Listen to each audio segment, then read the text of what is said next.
Have you ever thought about the power of hypothetically speaking? I mean, think about it. If people used it the way we're supposed to, we'd be thinking about the outcomes before we actually made the choices. But sadly, it's a way of taking the blame for something without actually taking the blame for something. Last week's episode was pretty real. Let's just assume for this video that everything I'm about to say is hypothetical.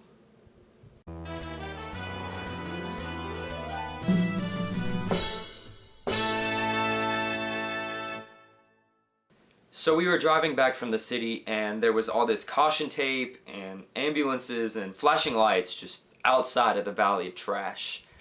I'll admit I was curious, but Tom was curious enough to actually pull over and get out of the car.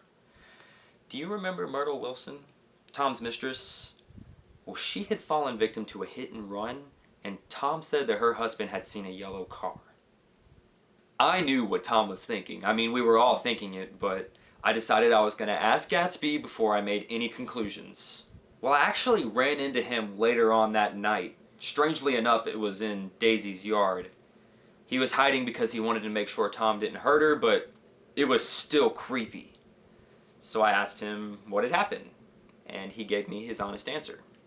What if, hypothetically remember, this girl had run out in front of the car like she had recognized it, and she was hypothetically Tom's Myrtle, and she has hypothetically been in the ICU for the past 2 weeks, and they don't think she's gonna make it.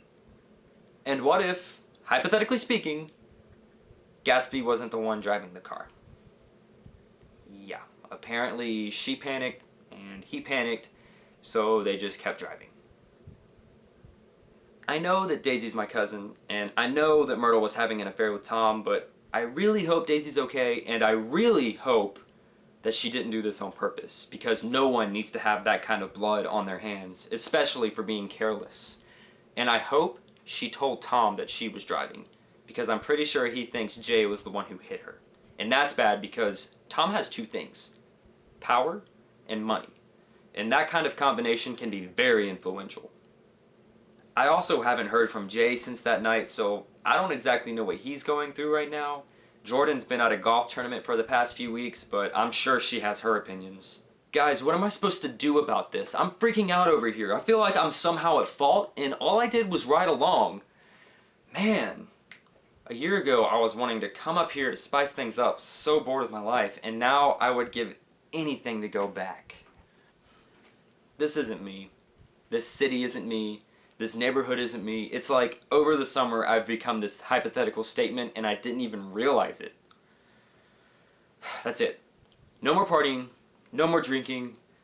Jay needs a friend right now, and that's exactly what I'm going to be.